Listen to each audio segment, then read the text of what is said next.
I'm Natasha Kirchuk, and thanks for joining us from our studios in Israel. Coming up in today's newscast, police investigate the site of yesterday's stabbing attack in Jerusalem. An employee of the French Consulate is arrested by Israel for smuggling weapons to Gaza. And it looks like Israel has just broken a major environmental record. Stay tuned for the latest news in Israel.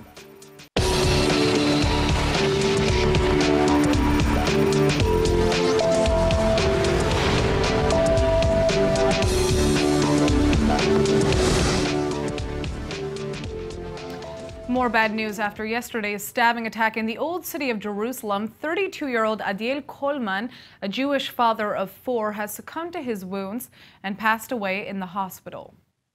Police units responded to a terrorist attack that was carried out by one terrorist who used a knife to stab a security guard here in the old city of Jerusalem. Immediately, police units responded at the scene, and the area has been closed off. When the attack first broke out yesterday, initial reports named the suspect as a Turkish national visiting Israel on a tourist visa.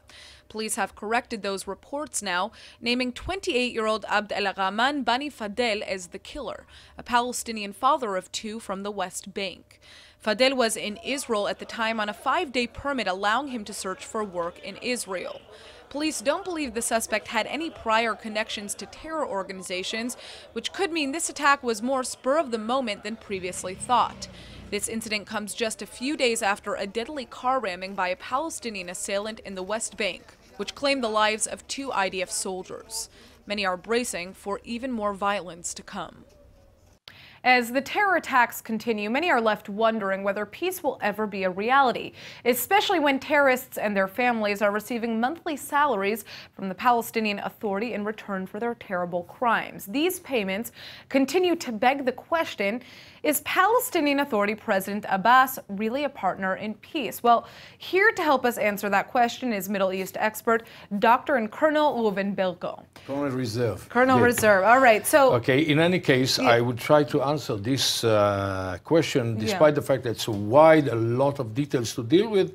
But the most important thing is that we Israelis do not intend to do peace with a man, with a leader.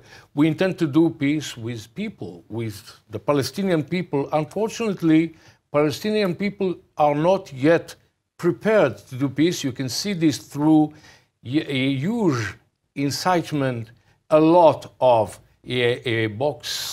concern, incitement, and preaching for fighting Israel, liberate whole Palestine, right to return, etc. So the Palestinians are not ready.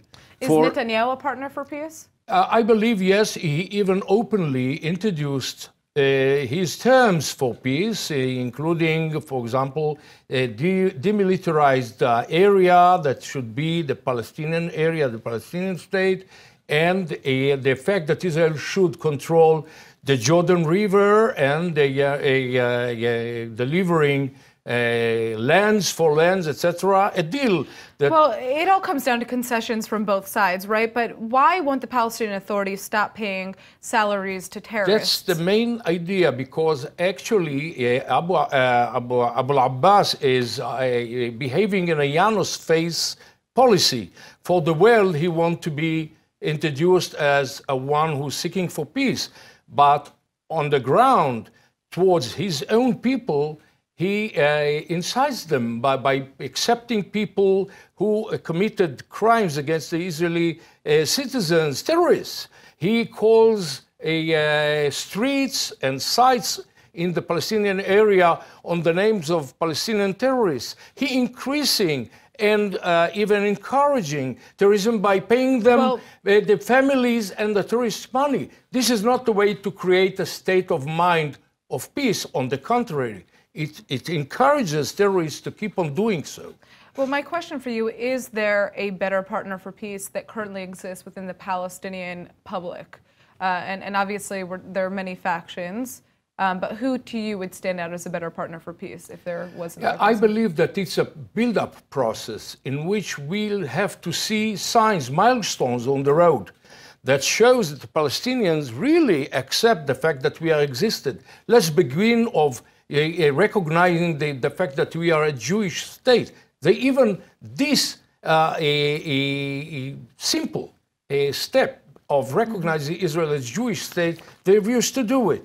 They have been struck by the American policy of Jerusalem, despite the fact that I believe that at the end of the day, the fact that Jerusalem, United Jerusalem, is the Israeli capital is something as obstacle that has been removed out of the table. Little by little, they accept as well that the fact that Israel is not ready to commit a suicide by accepting their terms of what they claim for the right of return. Once they accept it, we are on the right way towards peace. All right. Thank you for joining us, Colonel. Thank you. Shocking details are emerging about an employee at the French Consulate in Jerusalem who abused his position in order to smuggle weapons from Gaza to the West Bank. Israeli officials have named Romain Frank, who works as a driver for the consulate, as the prime suspect in the arms dealing operation. Frank's employment means he was able to make regular trips between Gaza and the West Bank while bypassing many of the customary regulation procedures. The suspect apparently made 5 runs consisting of 70 pistols and at least 2 assault rifles, involving at least 9 other suspects. The French consulate says they were caught totally unaware of these acts and takes them very seriously. Israel's Shin Bet security agency has concluded that these crimes were not political but merely driven by financial gain. Cases like this of consulate employees abusing their position for smokescreen money operations isn't totally unheard of.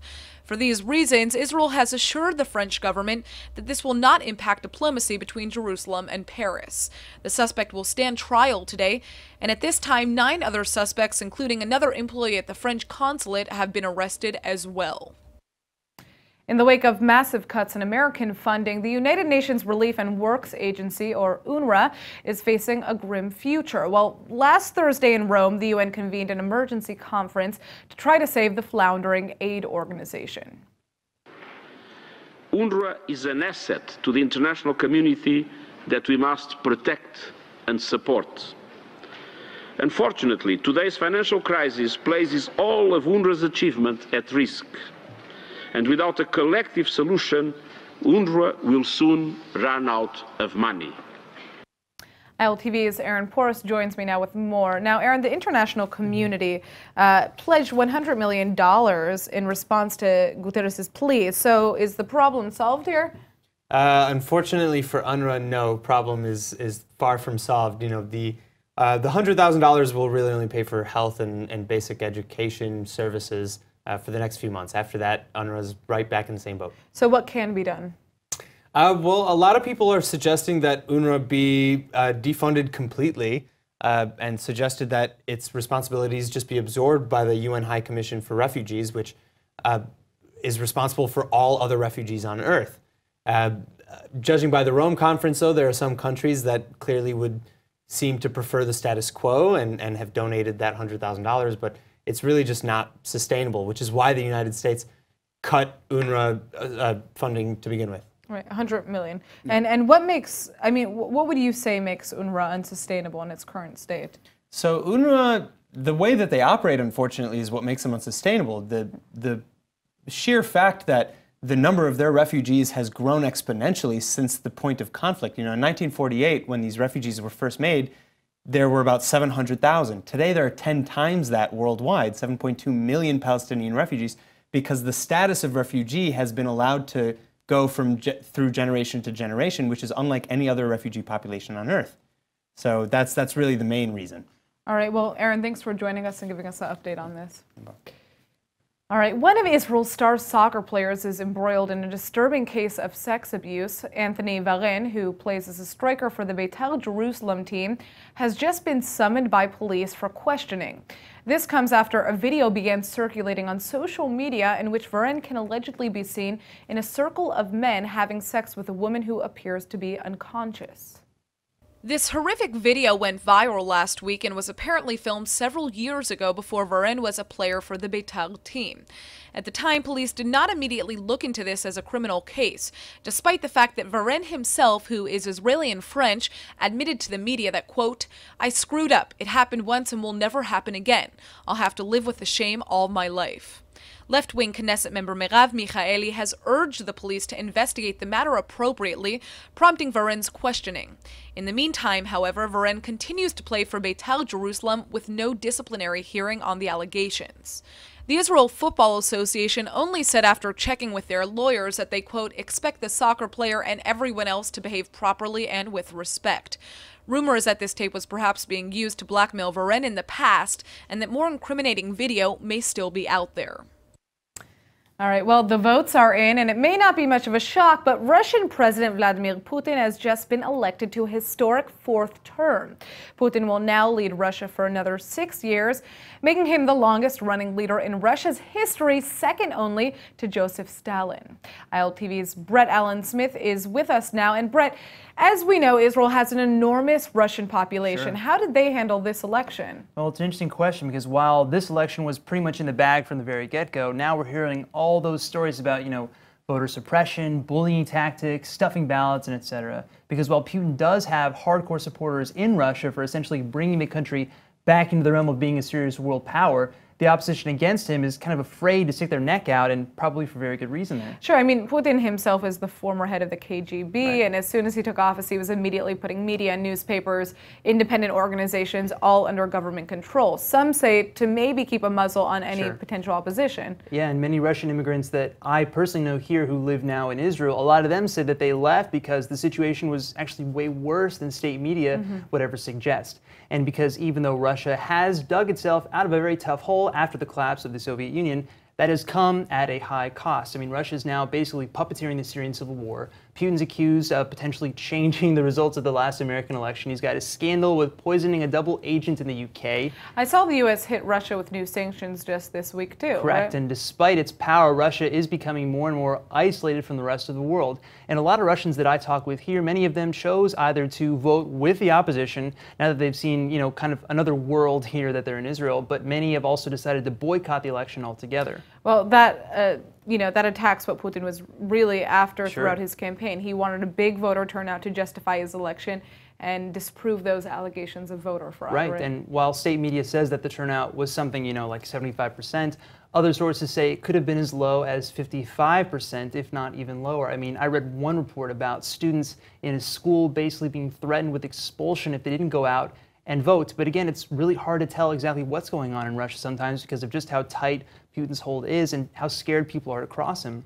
Well, I think it's exactly that style of leadership that has many Israelis concerned, especially Sure. now that Russia is so involved right on their doorstep in Syria, and who knows what else. Right. Thanks for joining us, Brett. Sure. All right, it looks like Israelis are about to reap the first real concrete rewards of Israel's improving diplomacy in the world. Air India has just announced that starting next week, the airline will offer new, faster direct flights between Tel Aviv and New Delhi by flying directly over Saudi airspace. This is a huge deal considering the fact that Saudi Arabia and Israel have no open diplomatic ties. Rumors of a growing friendship between the Saudis and Israel, however, have been circulating for a few years now.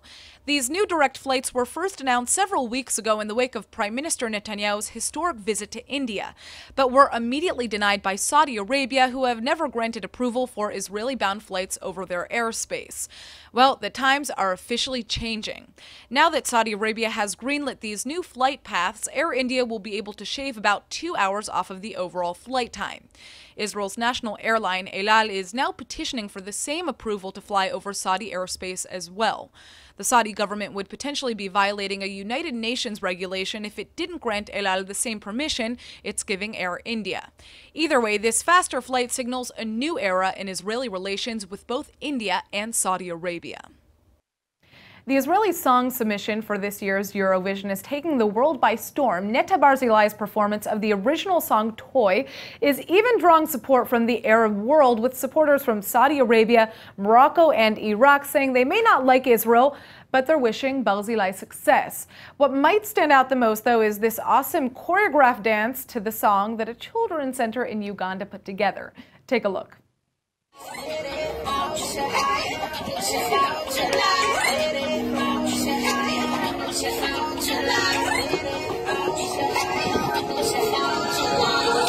Look at me, I'm a beautiful creature. I don't care about your modern time creature. Welcome boys, too much noise, I will see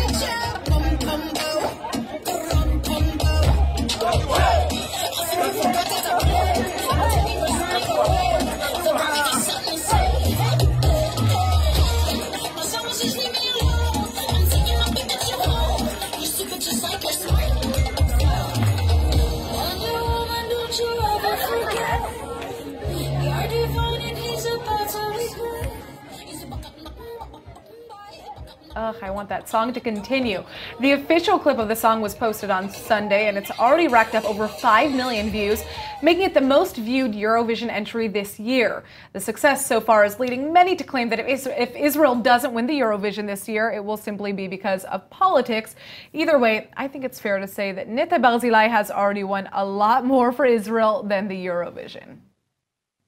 All right. When I first moved to Israel, I needed advice about basic life matters, from which bank to open an account in to where to buy a couch. And interestingly, the best source of that information was a Facebook group, Secret Tel Aviv. This group has been around for 9 years, and with over 187,000 users, it's essentially become a staple for every new immigrant. Well, joining us now in the studio is the group's founder, Johnny Stark, and we are so excited to finally meet the face behind this incredible platform. Johnny, thanks for joining us. Thanks for having me, Natasha. All right, so why do you think Secret Tel Aviv has become such a hub for new immigrants? I mean, there seem to be so many programs in place, from the Jewish Agency to Misrad HaKlita, but we're seeing a lot of people reach out to your platform. So I think part of the problem, I think there's a bit of a failing going on at the moment with the NGOs and with the government bodies that are meant to be looking after Olim. I think, Secret Tel Aviv, we are a social enterprise. We're a for-profit business. Right. And I actually think that helps us because, rather than focusing on the negative stuff, I guess, of the other company or other organizations, we have to innovate. We can't just kind of switch off our computer every day at 5 o'clock and go home and that's it and take our salary. We have to keep on innovating. We have to keep on finding new things. So we have our Facebook group, which is helping lots of people all the time. Well, I mean, and something that you just mentioned is the time, because if you look at this, I mean, it's clear that any question that a person has, they can post on the platform at any time. So you kind of have this constant support group of people to answer every question that you may have, which I love about the platform myself personally. But, you've made sure that Secret Tel Aviv is a politics-free zone, which is very interesting because, Israel's obviously almost inherently considered political in its existence. But more than that, the group often changes based on events that are happening that are political, terror attacks, people looking for pepper spray online. Why do you want Secret Tel Aviv to remain free of politics? So actually, this is one of the hardest parts of my job. And you can imagine actually with Israel, with everyone always arguing and stuff, when we keep politics out of Secret Tel Aviv, we get a lot of people arguing back with us as well. I think the reason we have this policy, Israel, everyone's arguing all the time, everyone's talking politics all the time. Secret Tel Aviv is kind of like an oasis of non-politics within this chaos, and we like to keep it that way. I think the nice thing about our group, it's got a mix of people, across all the political spectrum, across different religions as well. Yeah, for sure. And I think we're an example of how people can actually work together or help each other, irrespective of their political views or religions or these kind of things. Well, how do you deal with posts that are kind of on that borderline? For example, the current issues that we're seeing with the refugee crisis here in Israel, the Eritrean and Sudanese asylum seekers. People are mentioning this. A lot of the young people on this platform are involved in the cause. What do you do with issues like this? So, good question. I mean, this is actually probably the hardest issue that we have. It's actually, there's a lot of refugees also within Secret Tel Aviv as well. They're actually part of our community.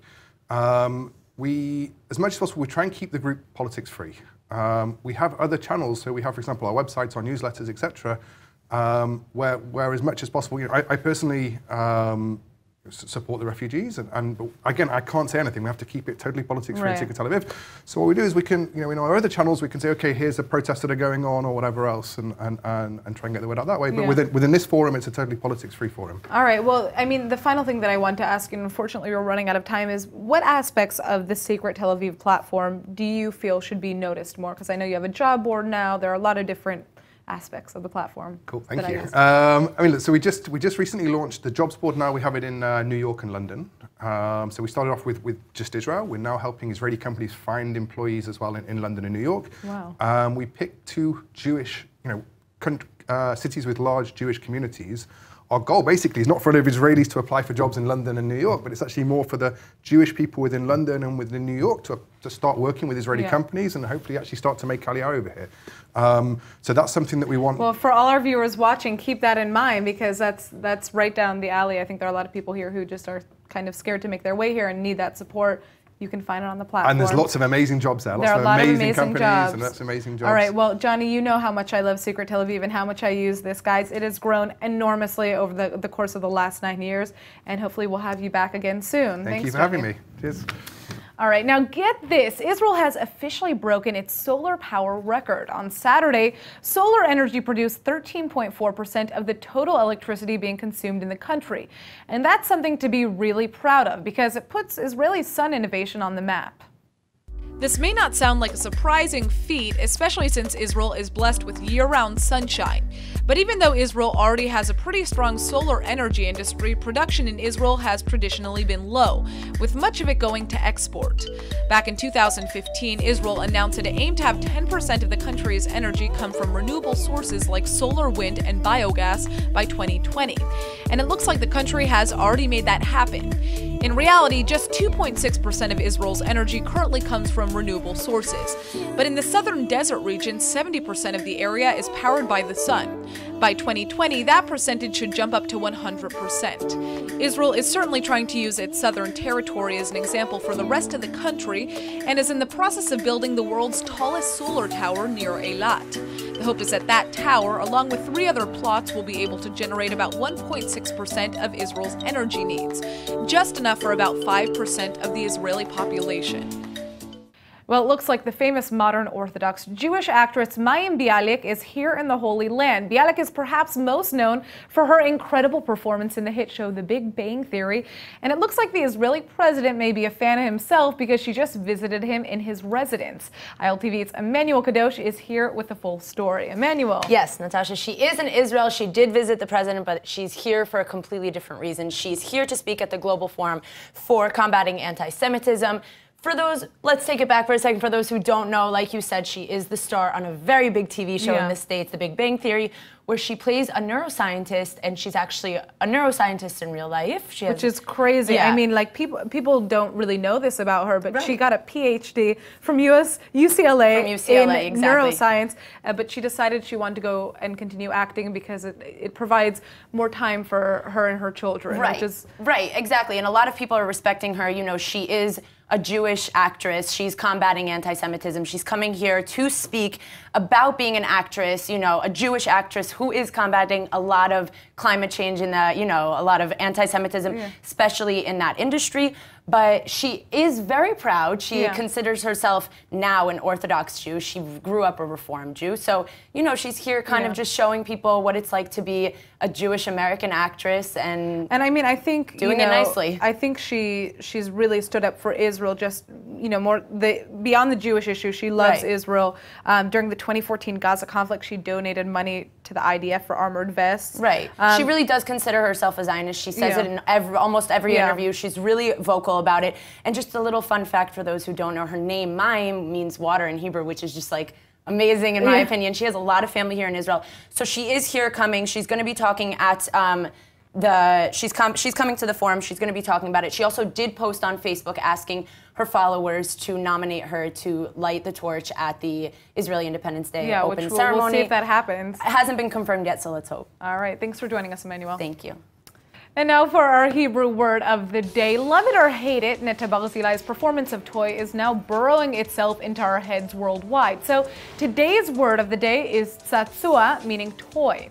Whether it was some building blocks, a baby doll, or a karate-style action figure, most of us grew up with our favorite tzatzua or toy by our sides. But of course, adults have their tzatzuim or toys too. Maybe it's that new VR helmet or a shiny new car. Whatever your tzatzua is, just don't forget how important it is to get up and play.